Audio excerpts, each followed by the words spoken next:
The Martian brought Ridley Scott back to science fiction. Well, we'll just ignore Prometheus, thank you. We've also got Matt Damon in a stacked cast in what is a surprisingly feel-good survival movie. So join us as we take a trip back to the Red Planet.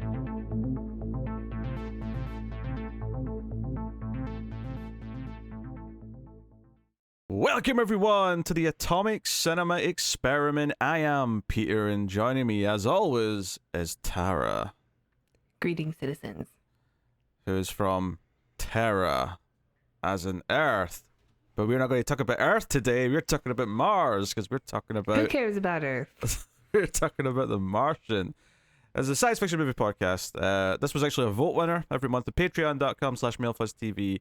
Our patrons in the voting tier get to vote between some movies, and because we're working through the Transformers franchise, which is a miserable gauntlet of, well, misery, we decided to put a vote with 3 movies we knew were good, and The Martian won. So excellent news for us. So yeah, we're going to talk about this. This came out in 2015. It's directed by Ridley Scott.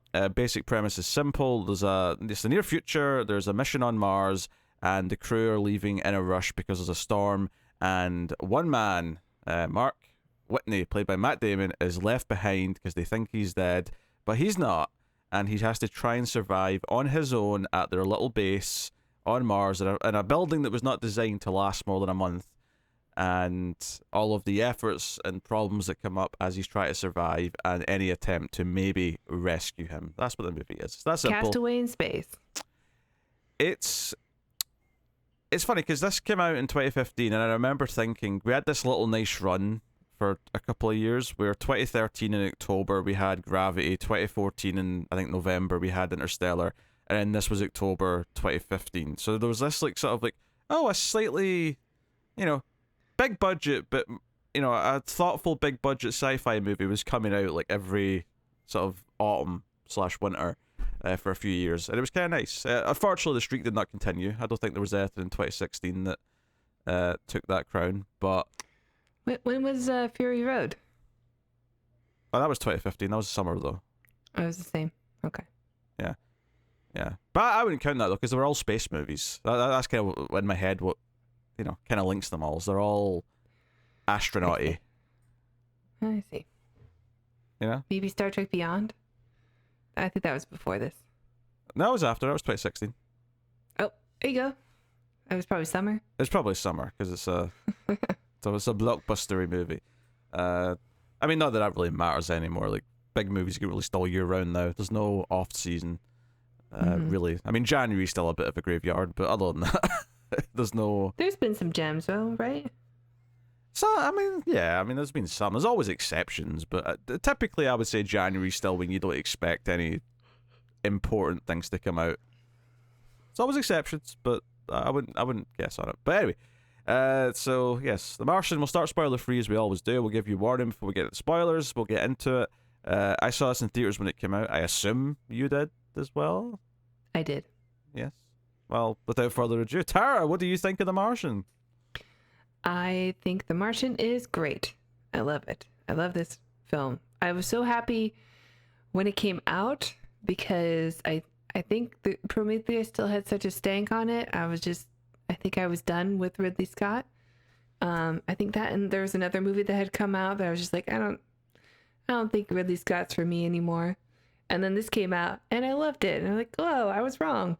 I also had the audiobook version, the Andy Weir novel of The Martian, which was like one of the best audiobooks I've ever listened to. I haven't listened to like a whole lot of audiobooks, but it was like one of those things that was 60% off at the Barnes and Noble. I was walking through and went, okay, I've got a long commute for work, and like listened to it 3 times. It was so good. And it's just like the movie, but maybe a little bit more details of things that happen. It's very sciencey, I understand. Like there's a lot of researchers went into all the things that he does.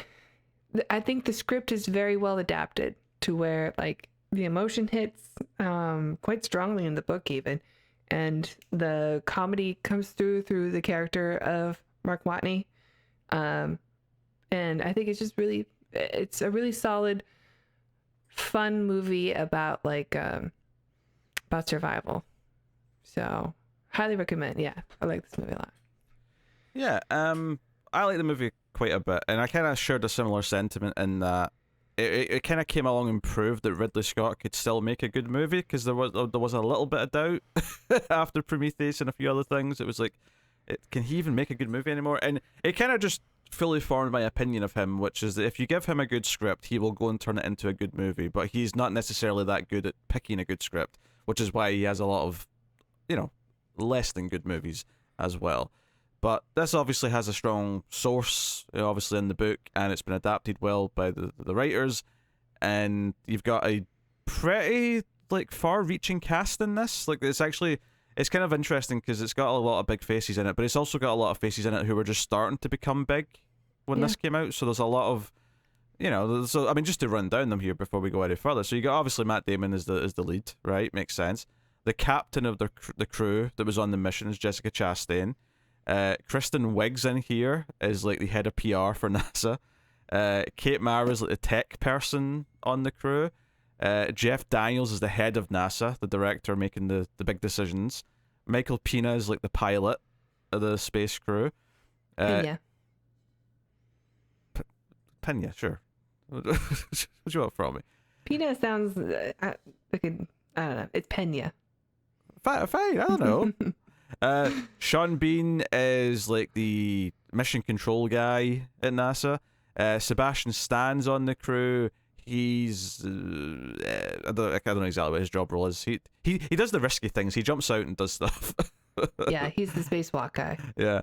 And then I don't know who the German guy is, but he's the chemist of the crew. You've got Chiwetel Ejiofor, who's, I can't remember what his exact role is, but he's done a lot of the NASA stuff as well. He's in mission control with them, sort of talking back and forth and dealing with things. He's kind of like the liaison between all the different sections of NASA. Yeah. Benedict Wong's the sort of the head of building the rockets and shit like that. Yeah, he's the JPL guy. Yeah. Mackenzie Davis is here as the one who's, I don't think she's actually that important as her job role. She just happens to be the one in mission control that we see type things in and talk to them and discover stuff. She's just kind of one of them. Donald Glover's got a small role in here as well. So that's a lot of names that we just ran down because there's a lot of recognizable faces. The German guy on the ship is the only person out of that entire list I just gave you that I don't know in advance. Everyone else is someone that we know. Yeah, no, it's a pretty amazing cast and a really diverse cast too, which I it's hard not to notice, but it fits so well in a movie like this too. It's you have scientists from everywhere. Normally, when you watch movies about the American space program, it's a bunch of white guys with the Republican haircut and white iron shirts and stuff like that with glasses. Well, that's because they're usually set in the 60s when go to the moon in the space race was active. Yeah, but I appreciate a more modern day NASA showing how diverse it is and will be in a few years when maybe this mission to Mars would take place.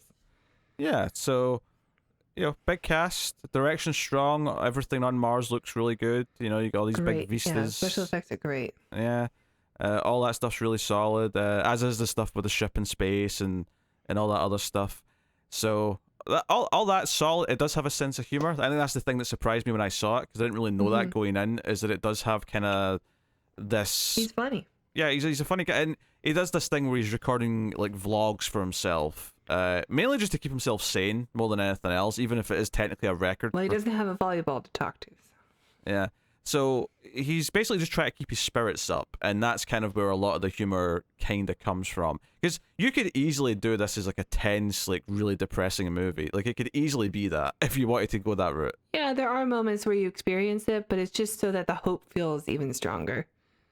Yeah, which honestly is, if I'm going to give some critiques, maybe just keep it from being exceptional as a movie, because I really like it and I think it's a really good time. The survival stuff, I love problem solving in movies, and that's what a lot of this is. It's problem solving. I think the information's conveyed in a way that you always understand the gist of what's happening as the audience. You understand the risk of the thing that he's doing, why he needs to do it, so on and so on. The critiques I'd probably levy at it is that maybe it is maybe just a little too lighthearted. as a whole, and that there's maybe some times where I could have maybe used it to feel a little bit more like jeopardy. Like, part of me just always felt like there was never any real danger, in a weird way, which I think no, Is too much optimism for you?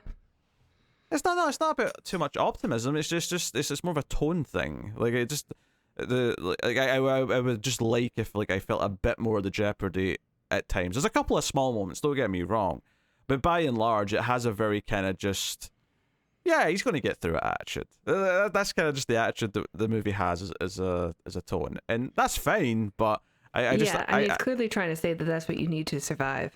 Yeah, which again, I'm not even saying it needs to change its point or change anything else. I just sometimes make it just feel like we're in a graver space, maybe a little bit.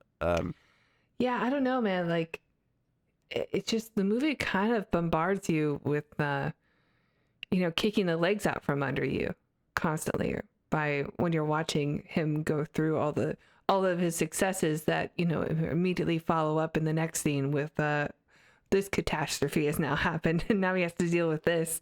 Everything kind of just piles up one at a time until you're just like, I don't know, like the tension was always there for me because of it.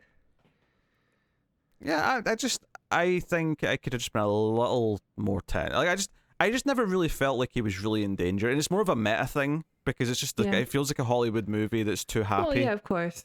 Which probably leads to my second critique is that I think a little bit of the third act does get a bit too Hollywood and like some of the things they do. Oh boy, yeah. Yeah, it's a bit cheesy, a bit schmaltzy. The spectacle that's being pulled off, it feels a bit more like, it feels like so much of the movie, even if it's not completely accurate, it does feel very grounded in like, okay, this is the science behind everything he's doing to survive, and here's the thought process, and here's all the solutions he's coming up with. And then you get to the last like 20 minutes of like these big moments happening, and it kind of feels like, oh, now it's just a movie. Now it's just a movie. There's no. I mean, I do find myself holding my breath when I watch it, but I agree that everything else felt so grounded up until this point, where you're just like, I don't know if I buy this exactly what's happening. It feels a little too spectacular. And the funny thing is that as I'm watching that last part of the movie, I was kind of thinking like they almost introduced, and maybe this is more a critique of the book than the movie per se, but it's almost like they introduced an extra couple of problems towards the end that I kind of felt like this would actually just feel more grounded if you just didn't introduce that problem, because it still felt like it was hard to do the basic thing. Yeah. But you introduce these extra things where they're making these big choices, and I'm like, I get why you're doing it, but the movie's already over 2 hours at this point. Yeah. I don't know if we need another I do remember thing. The book having more things that he had to deal with. I'm sure, yeah. There's like a scene where he gets like, stuck in a crater for a while. Like, no, not this. Yeah, and that makes sense that they streamlined it a bit for a movie. That makes complete sense. So, yeah, but I mean that's basically the extent of my like notes to say. Like, here's things that I could see being improved a little bit. But by and large, I do like the optimism of the movie as much as you're trying to paint me as a cynical asshole who does not enjoy that. I don't know that you need my help with that. No, I think you're painting me in a light. I actually really like the optimism of it, because a big part of the movie is because the entire premise of the movie is effectively how many people can come together to help save one person. That's the fundamental feeling that I left this movie with, and that part is very good. And that part is the heart of the film, is what makes it work. It's different countries helping. It's all the different people at NASA helping and try to think of a solution. There's a very feel good feeling to all of that. And I think that I don't think I would remove that. I wouldn't dare remove that. I think that's what makes the whole thing work. But I'm just there's some times where it kind of feels like he gets into these predicaments and like, oh yeah, technically we're having this moment. Technically he's trying to figure this thing out. But I just like, I'm watching a movie starring Matt Damon. He'll be fine. Like that, there's a little bit of that feeling. Like I almost wonder, even though he's very good in the movie, I almost wonder if like casting like an unknown who I didn't know would actually be even better, because he'd just be a guy. Do you also think it's strange that he is playing the part that he played in Interstellar, but just the likable part? We're still Matt Damon, an astronaut stranded in space. I mean, everyone made that joke when this movie came out. Well, I know, but like it's not like the movies were that far apart from each other. So it's a little bit when you're watching it, like it's hard to just associate the two parts. No, he's in a similar predicament. He's a very different character, though. Sure. Yeah. I mean, it's not even close. I mean, he's a completely different personality. Well, yeah. I don't want to say too much. I don't want to like spoil Interstellar. That's not like you, Tara. You like spoiling movies, especially Christopher Nolan movies. We're down the spoiler section. Just because we got a spoiler section for this movie doesn't mean the spoilers are open in every movie ever made. That's not how it works. We've been doing this for 4 years. I figured you'd know how it works by now. No, you've still not learned how it works. I'm trying to tell you how it works, and you're refusing to listen to me.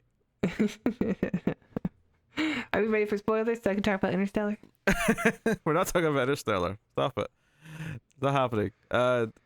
Yeah. So, no, the movie's very good. Like, I have a couple of critiques, but like honestly, it is a very tight film. The problems are fun to watch them solve. The information is always conveyed very well, and yeah, it's got a strong, dependable cast, kind of helping carry the whole thing. And it's at times a very pretty movie.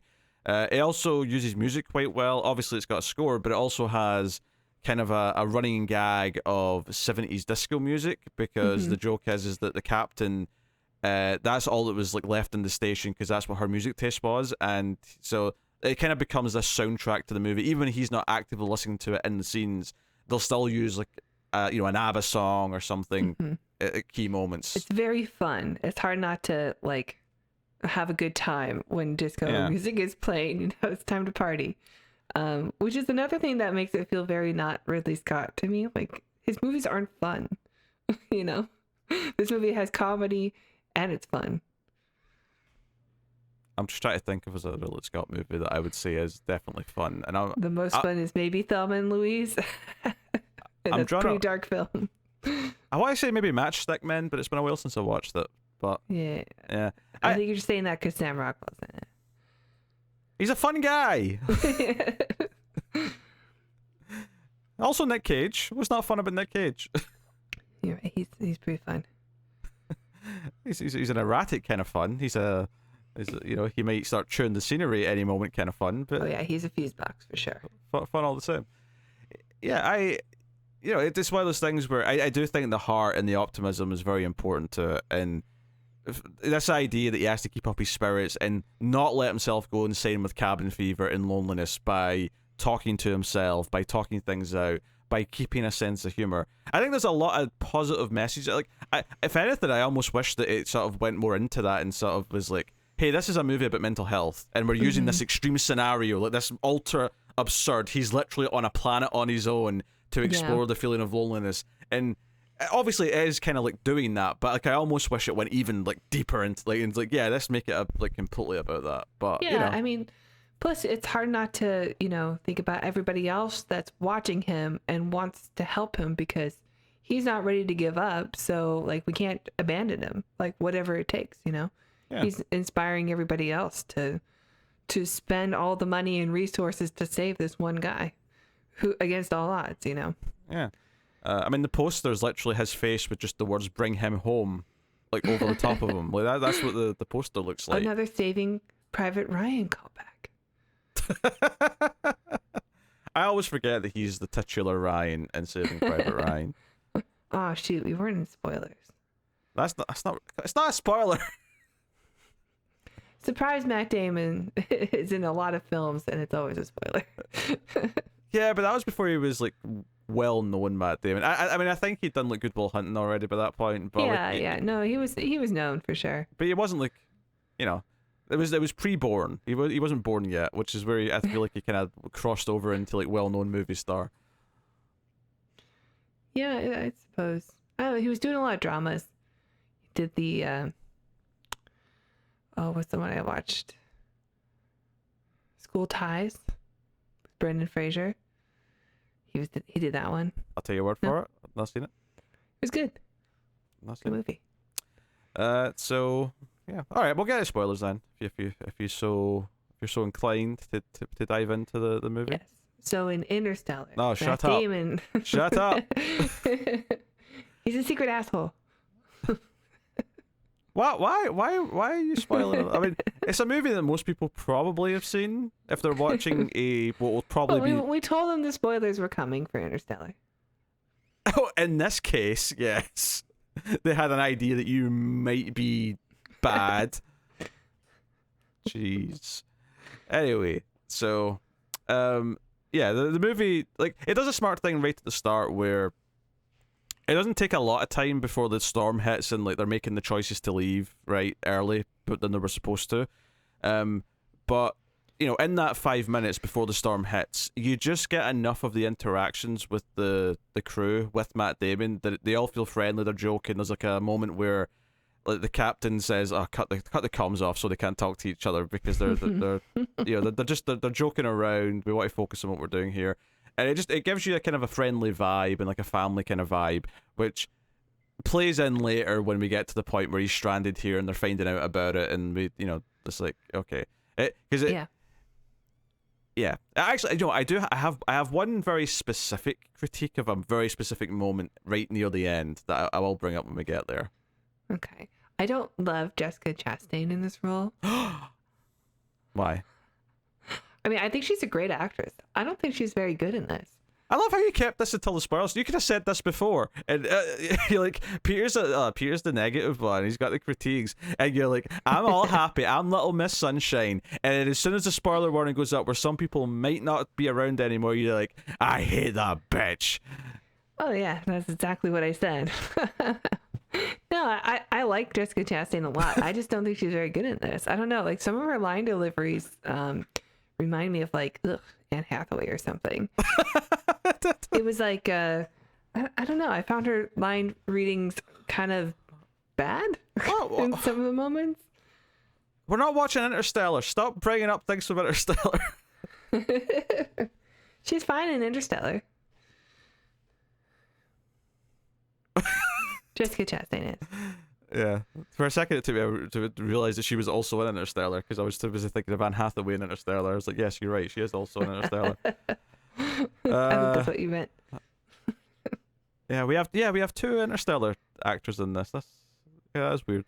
But hey, okay, why not? Mm-hmm. So no, but it sets up that they have a good repertoire. There's some camaraderie. There's joking around, that stuff.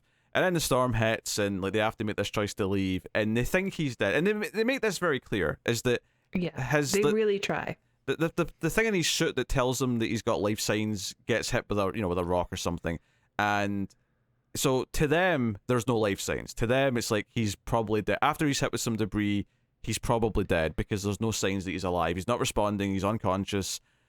So Jessica Chastain tries to look, but she doesn't. You know, eventually it's like we have to go. Their visibility is like zero. You know, yeah, they can't see. They can barely see anything in front of them because of the storm. The storm has cut out the sun. And there's a very interesting structure to this movie that once they leave and we're just with Matt Damon, we spend like 20-30 minutes with just Matt Damon. We never cut away to Earth, and then we start to bring in Earth a little bit, and we sort of like jump between Matt Damon and Earth, and then it's not until they actually go to tell the crew of the ship that he's alive, because they make a choice early on not to tell them because they want them to be focused and not to feel guilty, blah, blah, blah.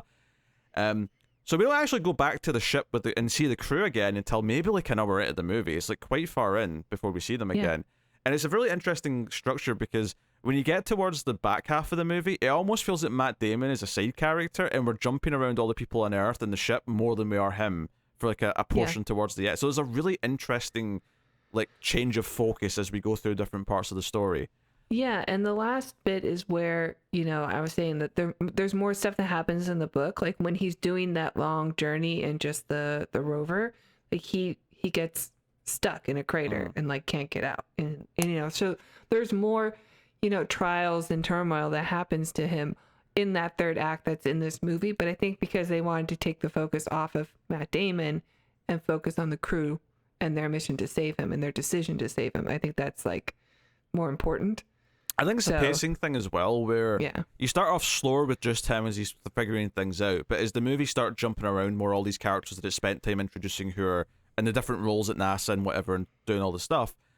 It's like it's almost like the movie's ramping up and how quickly it's cutting around as the movie goes on. So it's like a momentum thing almost. Like, velocity is to keep bringing up in the movie. So Very nice. there's a lot of that going on. Like scientists don't say fast, okay? They told me that in the movie. They don't use the word true. fast. They only use it if they want you to sound cool. Yes. And he does like the sound of the fastest man in space. Like he is into that. Yeah. So It's hard not to like Mark. He could be a successful like YouTuber. If he wanted to. it could be, yes. So he's there on his own. He's like he has to survey. Okay, I'm here. He stitches himself up because he's got a wound, but he's like, okay, well, what happens now? So he starts counting his food. Well, I need food. Yeah, he starts I counting need his water. yeah, he starts counting his food, and he's like, okay, I have X number of days because so we had redundancies for like 6 people to last like twice as long, and it's just me, so it'll last this time. If I ration it, it'll last even a little bit longer. But it's like, obviously these missions are planned way in advance, and this is like Ares 3, and he knows when 4's coming. He's like, that's not coming for 4 years. I need to survive 4 years. If right now he's under the impression that he'll never like get help from NASA, so he's like, I need to live on my own here for 4 years, and he's trying to figure things out. He's trying to, how do I do this? And of course he goes for a shit, and something clicks. Just like most people, either while pooping or in the shower. Yes, but usually when you're shitting and you have a great idea, the shit itself is not instrumental to the plan that you've come up with. Basically, his idea is to use the small amount of potatoes they have to grow more potatoes, which I'll be honest, like I don't know anything about farming or anything like that. I didn't realize that the potatoes themselves would just act as seeds. That was actually something I learned from this movie, because I'm like, oh, that's how you plant a potato. Yeah, you know how if you leave potatoes too long and they start to sprout, they sprout more potato plants. That's fast. I genuinely did not know that. So you can literally like cut a potato in half, grow it, and eat the other half. Yeah, which is very convenient for his survival. Yes, and why it's the world's most perfect food. It's very versatile as well. You can do a lot with it. We love potatoes. So yeah, we get this big like sequence of him like collecting all the shit from the from the what do we call it, the reclamator. Yes, the container that has all the vacuum sealed packets of shit. So, and it's hard not to find some humor in him like opening these up, and he's trying to like he's trying to block the smell the best he can. He's got like the earplug stuffed in his nostrils, and he's still like unable to keep himself from vomiting. Oh, of course, it's nasty, and it's been vacuum sealed as well, so it's not like the smell's escaped. It's like to use as fertilizer, he's got to like re-moisturize or re-moisten it so it gets all sloppy again. He's like stirring this. He's literally stirring shit at one point, like that. And it's his own, so to avoid any like bacteria transfer that's bad for him, I suppose he's sticking to his own poop. Is he? I thought he was using others as well. Maybe eventually, but I think he because they were organized by names of who took the shit. Because he opens someone else and says, "Oh, Jesus," whatever the name was. Oh, maybe I missed it. I thought it was crucial for him to only use his own. I don't think so. I think he was all the poop was equal. I think it. I don't think it matters. Fertilizers. Yeah. So he has to collect dirt, and actually, I noticed watching it this time because I've seen it before. Is that the opening scene? When they're doing their thing before the storm hits, he actually finds some soft dirt, and that's actually a little setup. He knows where to find some dirt that he could maybe use to grow something. So it's like because you have to have all sorts of different types of like size of grains in order to create like a topsoil. I think it has to be a mixture of different types of sizes of grains for it to be successful, I think. If I remember from my geology classes.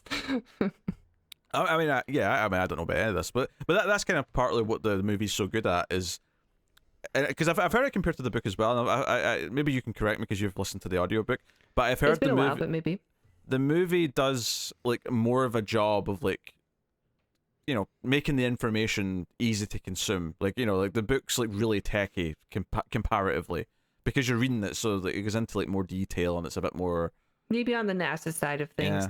Yeah. Not so much. I remember, if I recall, on the poop on the Watney side of it, but maybe because he was a botanist and that kind of stuff. I don't think I would have registered. I'd be like, oh, it sounds sciencey enough. But yeah.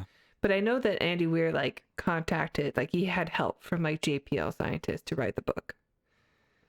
Yeah, a lot of consulting. But yeah, it's this like I say, like it's this problem-solving survival movie where he keeps like, okay, I have to figure out how to, keep the water going. I need to figure out how to get power again, and keep, he's got solar panels, of course, which are invaluable. He has to clean them all over and get them working. But he also has to like, okay, I've got this rover. I have to like travel to where this next ship's going to land, which obviously there's no reason why it has to be that close. So it's like a good distance away. So he's like, okay, I'm going to have to try and figure out how to do this. He ends up digging up the isotope that's really radioactive, just so he can power. Because that's the thing. He does a test where it's like he has to shut down the battery to recharge in the truck, but to do that, and I say truck, the rover, it means that there's no life support on, or no heating specifically. So he's like, shit, like I can't last long enough like this to do this. So he's the fuel source. So it's like, okay, here's the solution. It wasn't meant for this purpose. And there's a lot of that. And that's the other thing. There's a lot of duct tape. Yeah. Duct tape does a lot in this movie. Have you ever been so cold, like outside, that like your face starts to freeze as you're talking and all your words come out weird? I grew up in Canada, so like I've definitely experienced that. I felt so bad for him when he was in the rover without any heat on. Like I know how cold that is, or at least I know the threshold that it takes to get there to that point. He's probably past it even. Yeah, it's Mars is a cruel irony because it looks like a hot planet, doesn't it? Because it's just full of iron, I guess. Yeah, because it's orange and red. It looks. You'd think it would be warm, but it's not. It's freezing, which makes sense because it's further away from the sun, so obviously it's cold. But still. Yeah. And there's no atmosphere. To trap greenhouse gases. Is there no atmosphere at all? Well, no, there is a slight atmosphere, but there's no ozone layer for. Yeah. But there is like some to get trapped. There is gases in the air. Obviously not the ones we can breathe, but there's the ones that can't escape the gravity of Mars are there. Yeah. So, yeah, no, it's like watching him like sort of reach the next problem and explain his thought process is entertaining. It's presented in a way, and when you get to the point where he's getting deeper into it, and he's dealing with the potatoes, the one grows, and it's like he's excited to actually harvest and have some potatoes, and we're seeing like he literally just cooks them in his fancy like oven and just like bites into them, and it looks so hot. But yeah. Honestly, I think hot potato. We all feel for him when his ketchup runs out, because I'm like, because potatoes are great, but you do kind of need something to just give them a bit of flavor. I mean, the fact that he used crushed Vicodin is pretty funny though. This will make it easier. I love how he does it, and then there's like a pause as he eats it, and then he explains why he's doing it. He just says it without, because he doesn't explain it's like a punchline at the end where he's like, it's been 7 days since I ran out of ketchup. Like, I like that he has to resort to drugs because he ran out of ketchup though. Like, I just need something to get through the day. Honestly, knowing that line was coming, there's this earlier scene like in one of the montages, because there's many montages of him like doing stuff in this. One of the montages, you see him pouring ketchup into like a bowl for dipping his potatoes, and he's like just like squeezing it, and he's doing like a big pool of ketchup, and I'm like, dude, you could have rationed this for way longer. You are wasting so much ketchup. He did it to himself. That's all I'm saying. He did. Yeah. Like, so much in this movie is not his fault, right? It's all just happenstance. It's natural disaster stuff, right?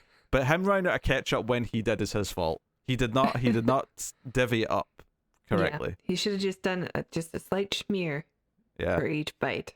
A little dab for each bite. That's all I needed. But he's, so. You got too greedy.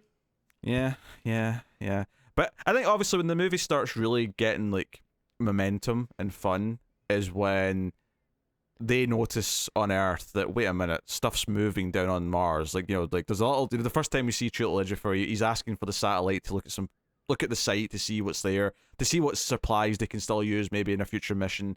And sure enough, it's Mackenzie Davis who goes to look and is like, wait a minute, the rover's moving around and shit. Holy shit, he's alive. So they have no communication. Mark has no idea they know he's alive. Maybe he can guess. Maybe he could have assumed that at some point. But we have this thing where they're on Earth trying to like think, okay, what's the possibilities here? What can we do with him? Is he screwed? How much food does he have? They start asking, and it helps explain some of the things that Mark's already explained some of, where they explain the other side of it. They set up where the deadlines are, when we need to have things done by, and we get introduced to so many characters through all this.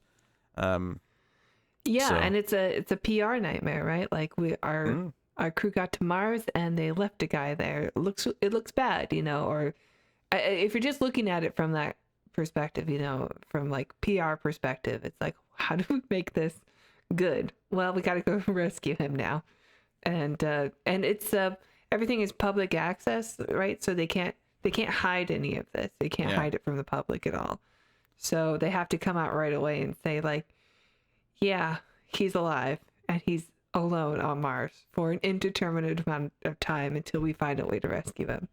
Well, so I think Jeff Daniels' character is kind of interesting because there's a couple of moments where you think he's almost coming across as like just this cold-hearted guy, but I feel like he always has a good reason for every time he's making like a tough decision, and every time he's like not just giving in to like what the others want, like because he even says a couple of times in the movie that this whole thing is publicly funded. This is not something the government funds, so they have to constantly justify why they spend all the money they do on doing these missions, and like protecting that is actually important, and like he doesn't want the public opinion to turn against NASA, because then that means we can't do this work anymore, and we all agree it's important. So that's like an element to it. Like early on, before they know he's alive, when Ejiofor's trying to convince him to like look, just take some photos of the thing, like have a satellite move over and look at it. He's like, no, we can't do that for this reason, that reason. That we don't want pictures of his dead body like on the news or anything like that. We'll have to wait for the dust to cover it before we can actually. And Ejiofor has to sort of frame it in a way. He's like, yeah, but if we go and look for it and we find him, you can sell it as we're going to like this next mission. Part of this next mission to get approval on it is to bring him, like, to bring his body home so we can give him a proper burial. Yeah, they say he won't decompose because of the lack of oxygen. So like he'll just stay preserved on Mars. Yeah. And it's like, okay, that sells it to Jeff Daniels, and he's like, okay, all right, have a look then, right? It's actually it's the moment in the book that the audiobook that makes me cry like every single time I heard it, and I gave the audiobook to other people to listen to, and they all confirmed the same thing happened. Is the moment they realize that the changes are happening on the surface of Mars because he's alive and he's alone, and someone has a response of, oh God. And it's delivered so well. It's such a great emotional beat that even an audiobook of it can make you cry, because it is like a huge moment of, you know, everyone suddenly becomes afraid for him because they know how dire his situation is. That's you know, unless they can pull off a miracle, which ultimately it's a movie, so they're going to, but this is worse than death. Like, him living there alone until he dies slowly of starvation or whatever it may be is a worse fate than just dying. Whatever he runs out of first. Yeah. So that is, you know, the right to feel kind of sad about this, and you know, they make this choice to not tell the crew. Although Sean Bean's introduced at this point, and he wants to tell the crew because they have a right to know. And I will say, there's a couple of characters who I do think are a little one note, and I think Sean Bean's character is one of them, where he kind of... I think he's there just for a Lord of the Rings joke, honestly. But he's not in that scene, though, is he? Oh, yeah, he is. He explains the Council of Elrond to them. Okay, I think I didn't remember that. But anyway, he is introduced, and right from the get-go, his character is, they deserve a right to know, you know, damn whatever choices you want to make, like, this isn't the right thing. And that's just all he ever is throughout the rest of the movie. And don't get me wrong, like, there's nothing wrong with that per se, but he never second guesses himself. He never, you know, he's just there to be like the contrarian voice to Jeff Daniels, pretty much, and that's all he is. The other character that I think's a little undercooked, even though I like the actor a lot, is Donald Glover's character. He's the quirky scientist guy who figures things out, and that's all he really is too. You know, Like his introduction might be the weakest scene of the movie because it's just like he's like it's played for comedy a lot too. Yeah, and the comedy doesn't always work for me. In his stuff. Yeah, the comedy with Mark always works. Like that always lands. Yeah, it's strong. Yeah. Yeah, and even with he's the just other like crew, a good boy character doing like really dad joke stuff, for the most part, and it works. Yeah, like posing for his photo and he does the Fonz pose because he doesn't know what to do. Yeah, exactly. Yeah. Cut to Kristen Wiig complaining that she can't use this stupid photo of him posing as the Fonz. And I'm like, I don't know, that might humanize him. People might think that's funny, but who am I to question the PR person? I don't know. Yeah. So, but yeah, it's like once they sort of do this, so there's this kind of like rush to like, okay, the stuff on Earth is like, okay, how can we get something to him to help? So they start planning to send him supplies, right? Launching a rocket that can get him supplies, and I think they said 9 months was the time, or something like that. And it's like, okay, that means he has to have food up to this day. But the other big thing, obviously, they want to do is deal with communication. We can't communicate with them because all the comms there aren't working. So Matt Damon, or I should say Mark, like ultimately has this idea, and Chiwetel Ejiofor kind of figures out where he's going. He goes to find Pathfinder. And it's like, oh, we can use this to communicate. And at first, all it is like the camera turning, and that's all they've got. So they'll point to yes, point to no, and they start getting some communication that way. But then eventually it gets to a point where they can actually literally text because he hooks it into the rover's computer or something, and they can do it that way. But then they actually start having conversations. But by the time you get to the point where he can just say a sentence to them via text, it's like, oh God, we've come a long way, because where he's actually like everyone's typing to him and they're having a back and forth chat. Although I think it says it takes like 34. It wasn't hours, right? It was minutes to get to him or something. Yeah, for back and forth. Yeah, because the later on, like even there's the radio signals later on. They say it's 24 minutes for a signal like to go one direction or the other. So you imagine that this is probably the same. I don't imagine the text is any quicker because it's not about the size of data. It's just that's just how long it takes to move that distance. Yeah. So, but obviously it's edited in a way where it feels like they're having a live back and forth. Back and forth. Yeah.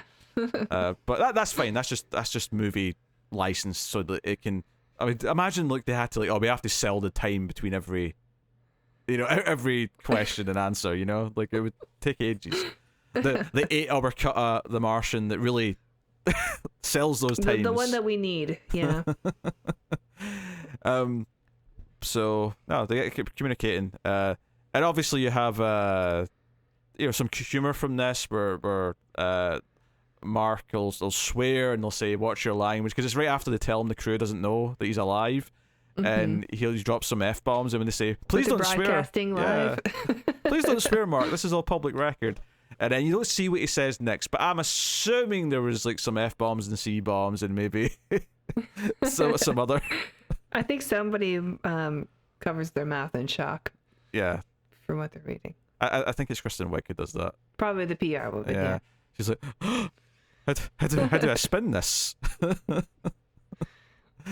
Oh dear. I think it is a PG-13 movie also, so all the F-bombs are like.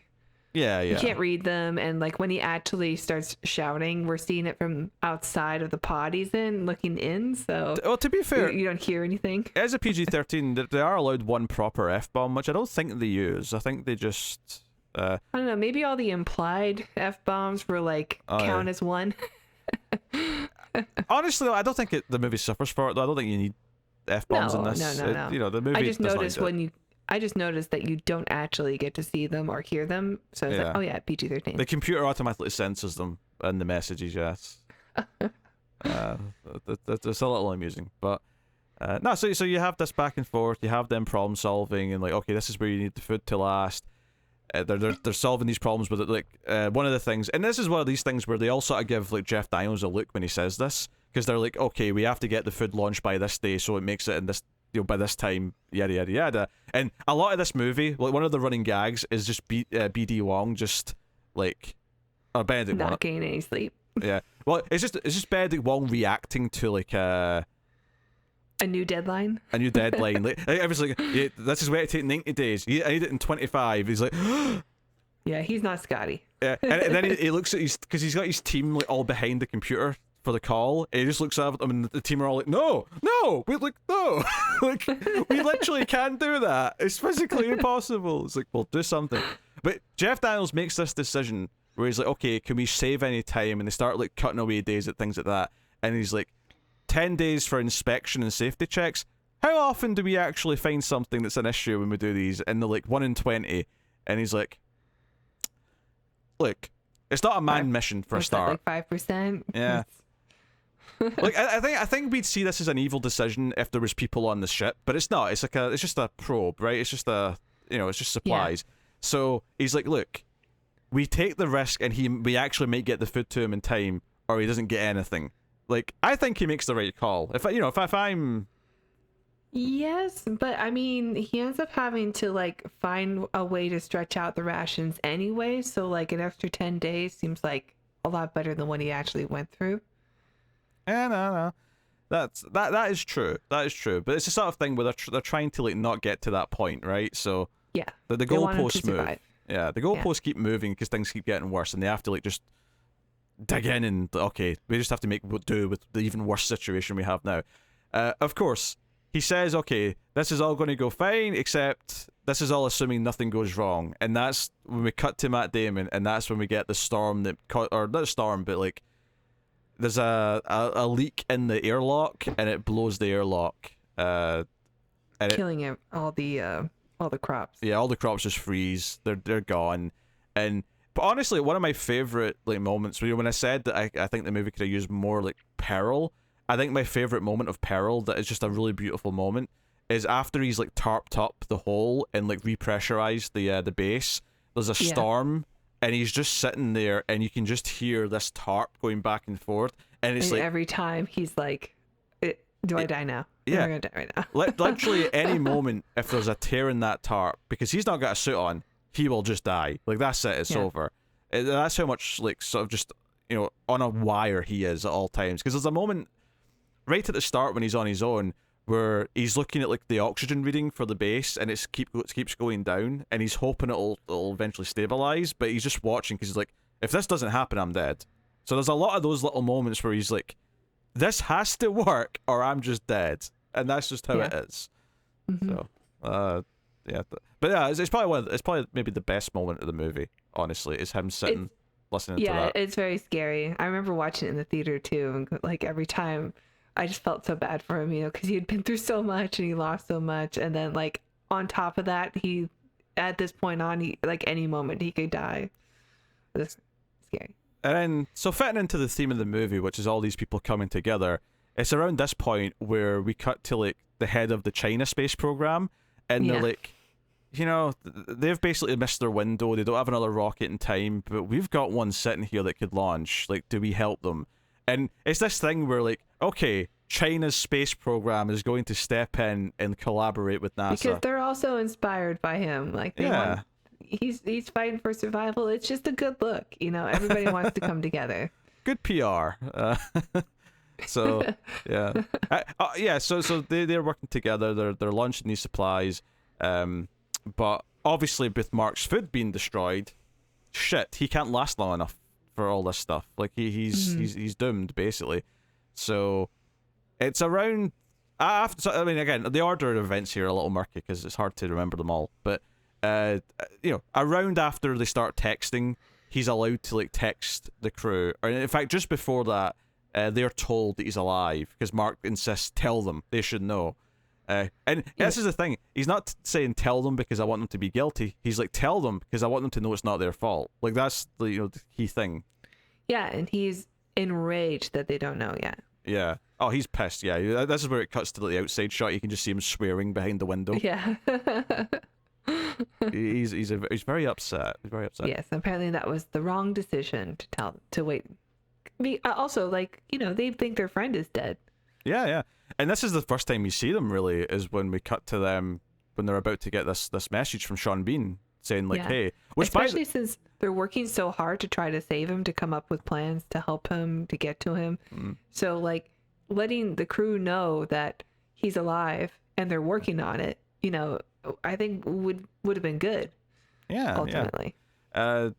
Also, just point out here, Sean Bean does not die in this movie. Just throwing that out there as a casual. Yeah. Spoilers. Spoilers. Sean Bean didn't die. Spoilers for every other Sean Bean movie. Yeah. So. Yeah, Donald Glover's introduced, and he comes up with this crazy plan to. But he's very quirky as a character. You know, he wakes up, he sleeps in his office at work, and like he ignores his boss. He's a very quirky character, and I think the reason why his character sticks out as being a little like thin to me is that he feels like he's out of a different movie that has a kooky character who explains things. It seems like they're trying to be like, oh, the NASA scientists are made out of people who have weird social anxieties or personalities. So we have to like put that all into this character for that sort of cliched representation. Yeah, I think it's because the scene where he explains his plan that would save him quicker the plan is basically that instead of like coming home, the ship would slingshot around the Earth, pick up some supplies from a rocket in the way past, so they wouldn't have to go all the way to the planet on their own. They'd just go up to the ship, and then they'd use that momentum to get back much quicker than any other ship could get to him. And saving them. Yeah, they're already in space. Yeah. Saving them at around in the early 500 sols, because the movie keeps going up saying Sol, 52, Sol 105. Correct me if I'm wrong. I don't know if I noticed this actually. Is the Sol number, is that an Earth day on Mars, or is that a Martian day? I believe it's a Martian day. It's a Martian day. Okay, that makes sense. Because I wasn't sure, but that makes sense. Because the Sol represents the sun, and I think it's just how long it takes for the sun for Mars. For rotation on Mars, I'm not sure exactly though. Because correct me if I'm wrong. This is just something I think I'm remembering from school. A Mars day is slightly shorter than Earth. I want to say. Oh, I don't remember. It's been a while since I've taken any space courses. I did take quite a few astronomy courses, but I don't remember. I'm just curious. How long is a day in Mars? Oh no, it's actually slightly long. It's 1 day and 37 minutes. That's actually shockingly close to an Earth day. Yeah, very close. That is very, very close. Okay. Yeah, something about, I don't know, when the planets were formed. I guess they just were in lock with each other. Well, I'm assuming a day on the big gas giants is way longer. Yes. That's a lot of planet to spin around. Well, yeah, and plus, Neptune or Uranus that spins backwards. One of them spins the other way. I didn't even realize the rest of them. Well, Uranus spins on its side. I didn't realize that the rest all span in the same direction. I thought it was normal. Yeah, they all do, except for one. There's one planet that doesn't. I think it might be Neptune. Okay, interesting. One of them has a retrograde rotation. I did not know that. Yeah, it's because it was all formed at the same time. The whole solar system was formed at the same time, so all the gas was moving and the rocks and stuff were all moving in the same direction. Space is fun. You know what?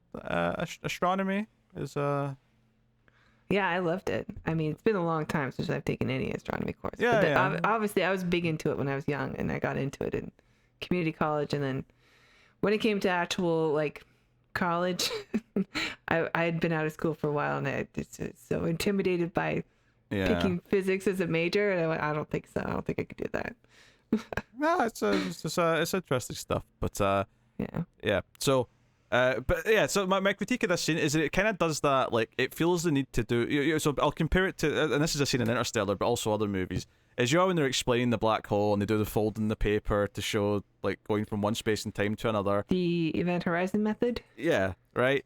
I feel like this is the equivalent of that, where Donald Glover goes to explain his plan, but for some reason, even though he's in a room of people who work at NASA, he feels the need to have people stand up and pretend to be planets to explain his. I'm like, I feel like these people will understand the plan. Yeah, exactly. It's like the director of NASA and the head of like the flight, the flight director or whatever. These two people will understand what you're trying to say to them. Well, he's using Kristen Wiig, who I guess doesn't understand science. I mean, she's the PR person, people. Sure, but like, I feel like I don't know if this needed the visual for the dum-dums in the audience as much as maybe the script thought they did. You know? I agree. But it's just, Yeah, they slingshot But he's around the Earth. quirky. Yeah, he's very quirky. Yes. I love that you always use Interstellar as an example for the Event Horizon thing, even though it's an Event Horizon moment. Because I like that. I like that movie more. It's that simple. They also do it on Agents of S.H.I.E.L.D. when they're dealing with time traveling. After Event Horizon. Is Event Horizon the first one to do the folding the paper thing? I'm not convinced it is. In movies? Yes. You don't know that. You can't say that with authority. Look, we've watched a lot of sci-fi movies. Yeah, but we've not seen all the sci-fi movies. I'm not ready to just throw it in and say, no, Paul Anderson gets to claim this. Paul W.S. Anderson. Yeah. Fuck Paul W.S. Anderson. No. It wasn't an instruction. Well, you have to be clear with me, okay? Why would I tell you to sexually get involved with a director I don't like? That's the weirdest possible reading of that sentence that you could have possibly had. I just, me and Drax, all right?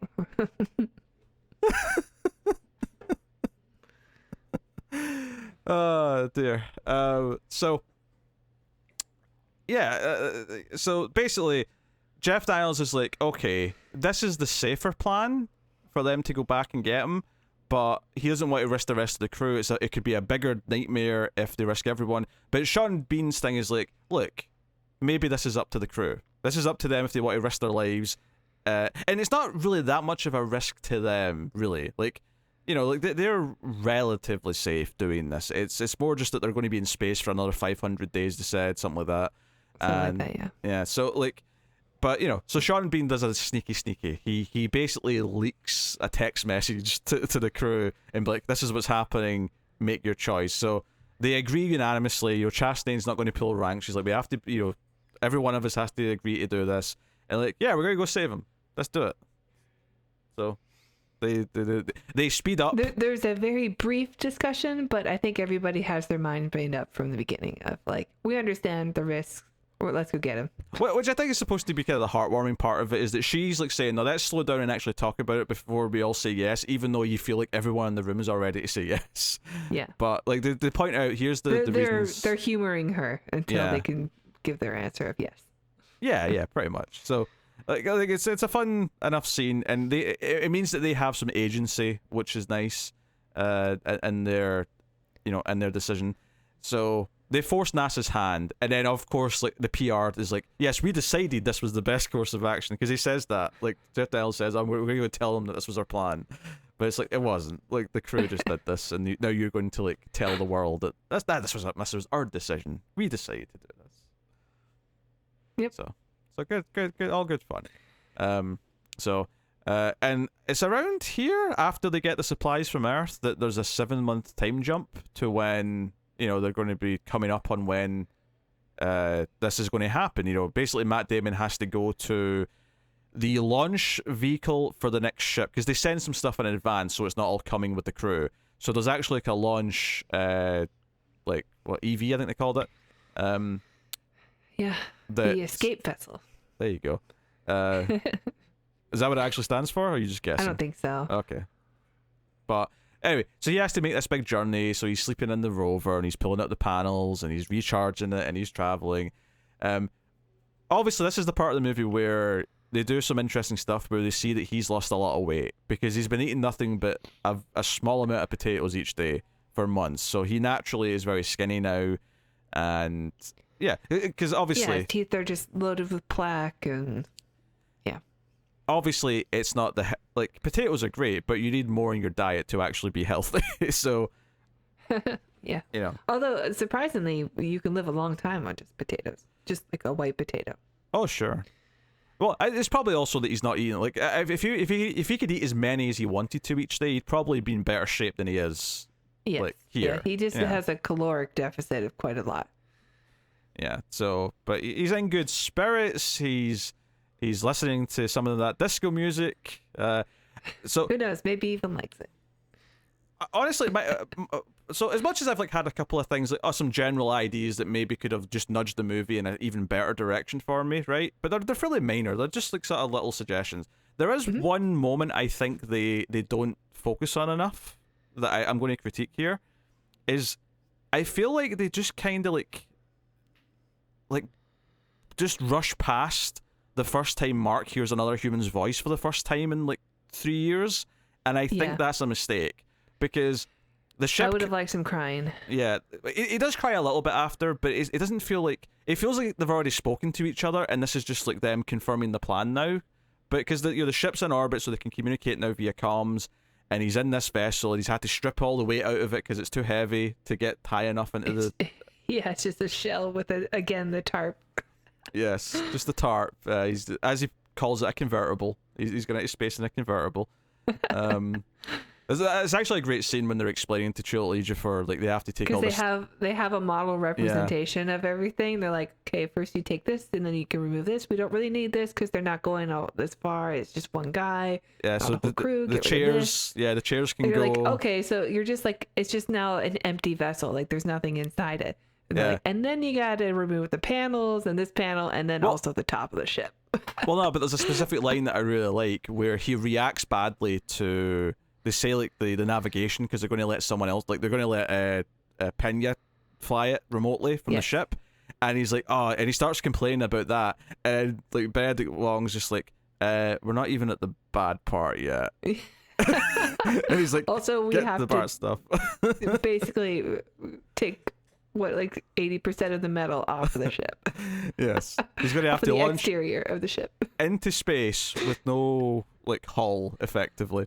Yeah, it's wonderful stuff. But no, like they're talking about the plan, and then he responds to them, and I thought, like, shouldn't he be like breaking down in tears because he's not heard a human voice that's not his own in like however many months and years. And it's a familiar voice too. Yeah. I felt like there should have really played a moment here where he hears a voice for the first time, and it's just a moment of like tears of happiness because he hears someone. Yeah. Like I really agree. I thought that was like a missed opportunity at this particular point, but he is emotional. He's nervous. He's scared. All the rest of it. So yeah, they launch him up into space, and obviously he blacks out from the G-force because like 12 Gs or something he's launched at. And there's a lot of talk of the velocity and like how far away he is, and like how fast they're moving and all that. And this is where I feel like they add in like some extra things that I felt like they do this whole bit where, to try and get the ship to move over there without using too much of our fuel because we need that to get home, we're going to blow open an airlock and let the the force of that like move us over. And I sat here this time watching it going, this all just feels like a bit like we don't need all this. Like, I agree. This is just once you strip the pod that he has to launch into the literal like skeletal remains of the pod. I thought that was enough, and then going from there and getting onto the ship, like them like timing things right was also important. Like would be a, like white knuckle enough for me. I mean, I didn't need to have all this extra problems and stuff like that. And don't get me wrong, I get the argument might be, well, it gives all the different members of the crew their moments, but it's like, true, they all have to like sacrifice even more. The chemist has to make a bomb. It shows, the captain making her sacrifice to go and like do the spacewalk herself to try and grab him. We got a little bit of a love story happening as like background. Yeah, so the Stan and Amara apparently are a thing, and we see them in the epilogue. They've got a baby, so yeah, I guess they're just a thing. So okay. I mean, they spent a lot of time together in a very small space. Maybe they would. They're both attractive, so I guess they would just spark a romance naturally. And also single, whereas the others all seem to have like spouses back home and kids and whatnot. Yeah. So a Skype relationship. So we have this big scene where he's like, he cuts his suit open to like, make himself fly towards Chastain, and Chastain's on the tether in the little space chair, with the little thrusters that are, So, and that this is the scene where I'm like Spock at the end of the motion picture. It's just it's very Hollywood. I feel this moment. This is where it feels like it sort of leaves the grounded part of the movie, and it's just like, okay, now we're just doing like the big cinematic moment where they're trying to grab each other in space, and I'm like, it's fine, like there's nothing wrong with it, but I definitely don't like it as much as I think it is a bit much. Yeah, the rest of it, but still though, like you're happy when they finally get a hold of each other, and the first thing he says is your music sucks, like I do like when they're actually flying like towards each other, and we get his POV shot of Jessica Chastain, and then she's like an angel reaching out to him. Yes. Shout out to my comics co-host Matt, who has a massive crush on Chastain and would leave his wife in a heartbeat for her. He probably felt that watching this. I'm sure. But yeah, so they all hug him when he gets on board, and everyone's happy. We see like the world is watching, Times Square is watching, like the crowd in China is watching, and you know what's funny is obviously they do point out that everything is like on a 24-minute delay from when it actually happens, but obviously it's edited as if they're watching it live as it happens so they can cheer at the right time and all that. But it is quite funny to think that, oh no, they're actually waiting 20 minutes and then they're cheering. Yep. I love that. It gave me a chuckle.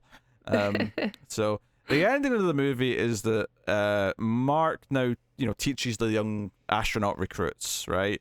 And he's got that little moment where he sees like a little leaf growing, and it makes him think back to when his first potato plant started to blossom. And one of the little details I liked about this actually is that when the scene starts and it's just his head, he brings up a coffee cup, and it's it's like a Starbucks looking cup with a plastic top, and it's much like the end of Castaway. It's like, here's just this simple, easy thing you can do on Earth that he just didn't have access to for even years. Coffee. I'm sure that was the thing that he missed. I don't know if it was an intentional choice, but that type of cup is just the most like franchised. It was generic, but it's the most franchised, mass-produced like thing. Like it's such a. It's the polar opposite of growing your own potatoes is getting this from a coffee store. But he goes in and he's got his students, and he basically gives them the thesis of the movie, which is, you're going to feel like you're going to die, but you keep solving problems. You solve enough, you get to come home. Yeah. How do you science the shit out of it? Yes. To use his own words from earlier, and yeah. So like, it's a really nice thing, and then the movie ends with like them launching, like the credits play out as they're launching the Ares 5, and China's like co-launching this with them, and the worlds came together because they've all united over bringing Mark home. He ended a future potential Cold War, I guess. Yep. So it was a good thing he was stranded. Yeah, that's the thing. It's not that far in the future because they bring up Pathfinder, and it's like, here's the people who actually were working at NASA, and they're not that old, relatively speaking. So, we're not too far in the future. I don't know. Did they ever give a year? I don't think I noticed a year. If they did, I didn't notice it either. But it would be like not too distant, like 10 years or something, right? Yeah. From whenever it came out. Yeah, it's probably intentionally just like we won't put a number on it because then it's just not too distant future. Keep it vague. Keep it nice and vague. It's one of those sort of things. If we ever actually do have a mission that goes to Mars, it's kind of funny how all these movies set in the near future, where because see when Apollo 13, right, that movie, I would not call that a sci-fi movie because it's not. Yes, they go to space, but it's something that actually happens, so it's not sci-fi, yeah, right? Of course.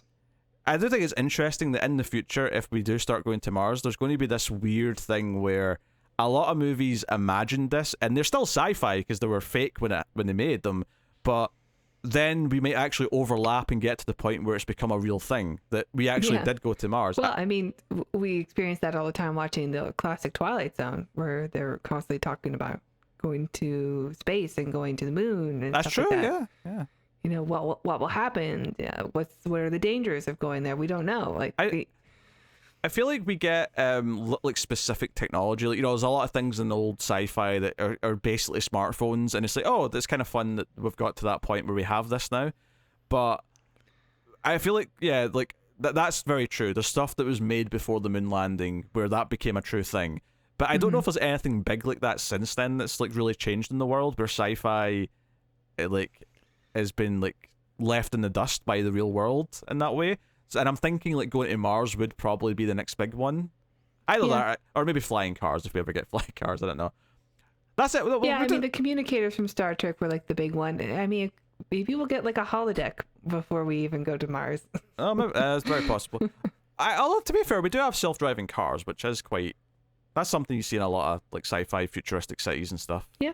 Total Recall and. We have like them, that. but they're not standard. Oh yeah. I was walking around Hollywood yesterday, and I saw a robot. There are robots. It was a delivery robot. It was just a box with eyes and a little flag, and it was wheeling around. And I pointed and I screamed robot, and which is, it's in Hollywood. Like, there's nothing you can do that's weird in Hollywood out in public. But I was so excited. Challenge accepted. I love that we live in the future, and there's just robots that walking around the street with us, crossing the road. We need to have start adding robot crossing signs. It's the future. We're in it. I'm just so happy about that. Do you believe in future stories? Because you're in one. So, reference to a Pirates of the Caribbean movie that I've not seen, but the trailer played a million times before it came out. So you better start believing in future stories. Oh dear. Yeah. I think the movie has a really solid heart because it's this guy who's trying. Because this could easily be a tale. Hold on. What? Have you never seen the Pirates of the Caribbean movie? I've seen the first one, maybe the second. What is the first one? Not that one. No, that line's not from the first movie. You better start believing in ghost stories, Miss Turner. You're in one. I'm sure that's at least the third movie because it was like a later That's trailer. Barbossa. It's Barbossa that says it in the first one. Okay. Okay, you may go back to what you're saying. Good luck Thank remembering it. Thank you. No, this could easily be like a struggles and like difficult story. Like, because compared to Gravity from a couple of years before this, Gravity, it's not like an ultra like depressing movie or anything, but it's definitely more serious than this, where it's this woman on her own struggling and problem solving. Mm-hmm. Whereas this goes with the no, he's keeping his spirits up and he has to try and like keep himself mentally in a good place. But then you've also got the heart of it, which is that everyone comes together to try and help him. Not just his crew, not just NASA, but like other countries start coming to, like working with NASA to help him. It's like a really idealist movie, like a happy future where we'll all come together to help someone, and you'd like to believe that's true. It kind of reminds me of not too long ago, and we got a movie about it last year about the kids in Thailand that were stuck in a cave, and so many people were invested in this and wanted to assist and however they can. And I mean, obviously there was the whole Elon Musk thing that happened, but like for the most part, like everybody wanted to help, whatever we could do to save them. Yeah. It's the idea that these types of situations can bring people together because we can have a happy ending if we actually fight for it and try and save the day.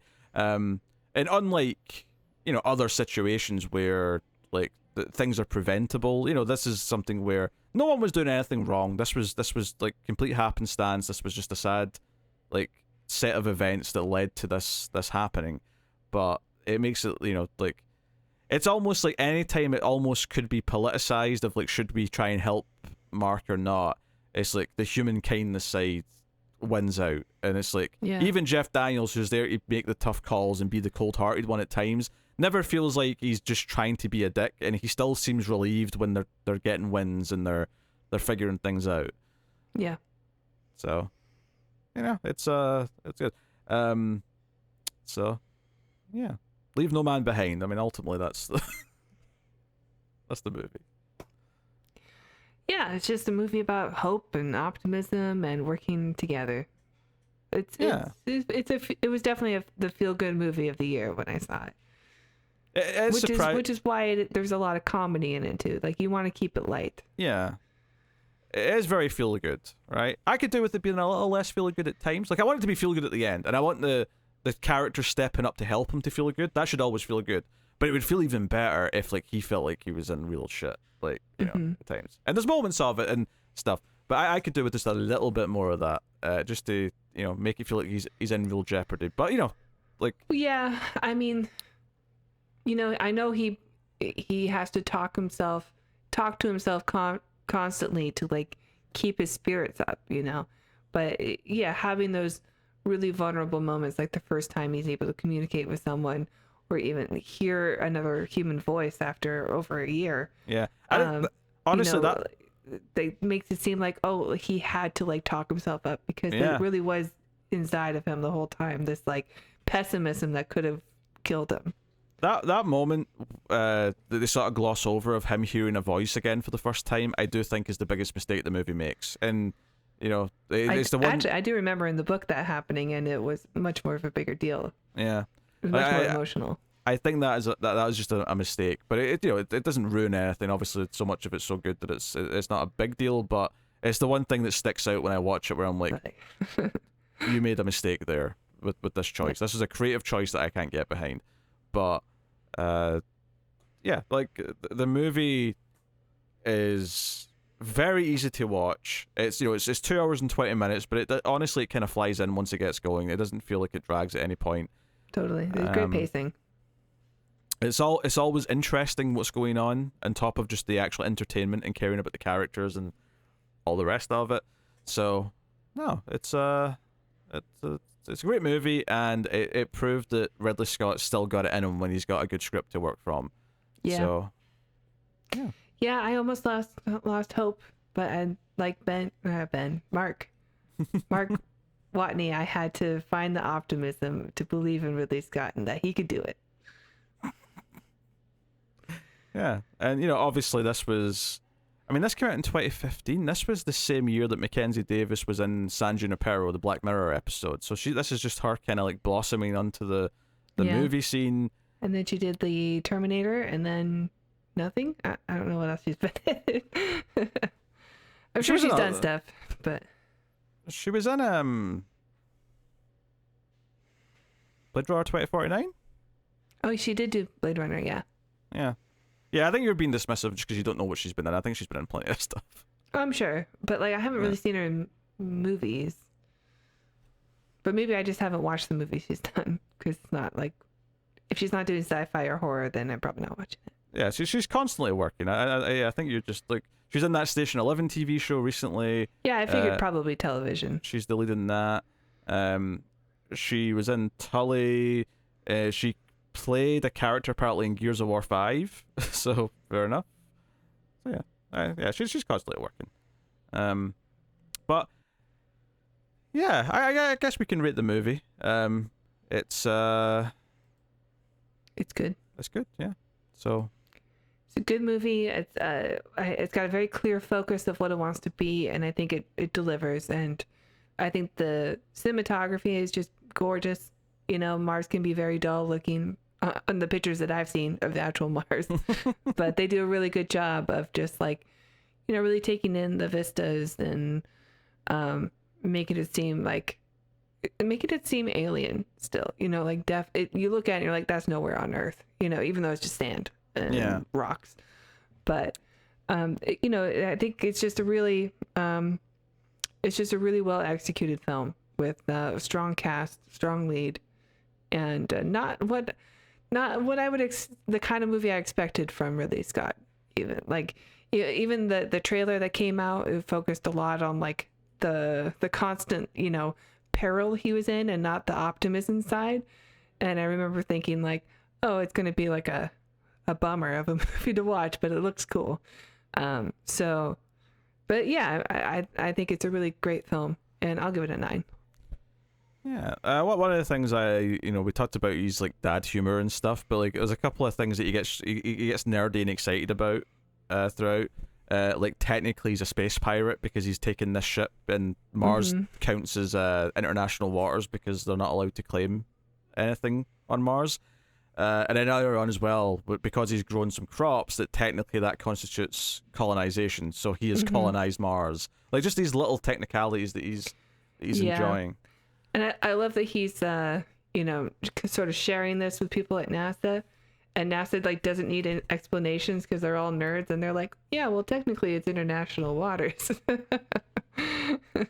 Yeah. So no, like those are very they endearing. All have the same nerd humor. Those are very endearing qualities that he has. It's easy to like him. And Did it remind you a little bit of Rocket Man when he was talking about being the first to do everything on Mars? Not one bit. Oh, interesting. Didn't even pop it in my head. I mean, I don't know. Like, I do hate it when movies make me think of better movies, but like, Oh, shut up. they're both pretty strong films. If anything, there's maybe even a critique here that not a single character shows a little bit of a negative side at any point. Like, maybe that is a valid critique. Everyone's is that perfect. Everyone's just too nice and likable. Like, there's no one at any point makes like a mistake. Not in like a mistake they did the math wrong, but a mistake where, you know, they make a choice that's kind of mean or something, and then like have to like regret it or something. You know? I guess maybe Jeff Daniels, but that's Yeah. But you understand the decisions he's making. Yeah, because that wouldn't take away from everyone coming together. If anything, it might even just make it stronger, because it's like, oh, someone who seemed like they might go the other way has come on board because he's been inspired by the optimism or whatever. You know, like, yeah. So that maybe that is a small critique you can give it as well. But still, the movie, like you say, it is what it is. It knows what it wants to achieve. And on that premise, that's why the one critique I'll give it is glossing over the first time he hears a voice again, because it feels so weird to just skim past that. But with all that said, I will give it a very strong 8 out of 10.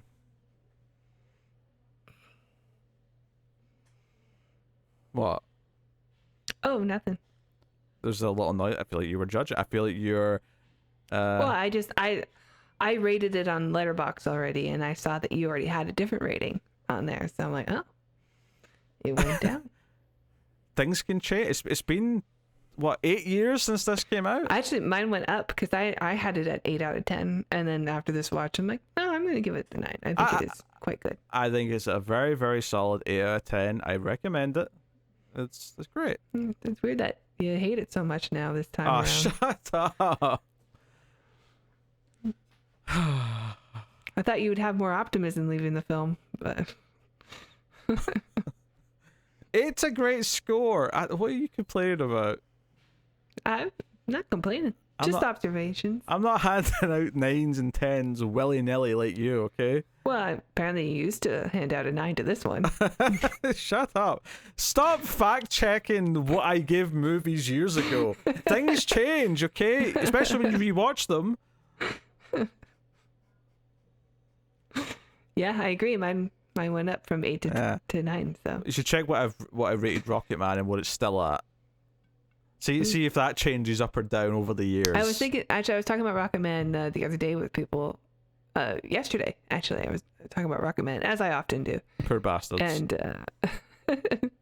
they were like, the Elton John movie. I'm like, no, the Disney movie. And my sister was like, yeah, that movie's great. I'm like, I know. So whatever mental problems you have running the family, it seems. And she started singing, "He's got the whole world in his hand." Like, It's that's my genetic. sister. It's genetic. No. I feel like we should wrap up because I can hear John Mulaney in the other room. I think my roommates are starting to watch stuff. It's loud. Well, I think we are done, to be fair, yes. So the next time we're back to Transformers with Age of Extinction. Look forward to that, because we're not. You can, of course, support all the content over at patreon.com/MailFuzzTV and get access to bonus episodes every month, and the Ace Meltdown at the $5 tier, which is a show where we just talk about all the movies we've We're been going to watching. record a new one soon, so be ready. We are. Yep. Be ready so, with those dollars. Aye. we should You just can hear what we've been watching. we should just get you to do an ad read that I can play in the middle of the show. You're gonna have to find me first. Oh, okay, that's the show, everyone. Thank you very much for joining us. Keep watching science fiction and computer ad salsa.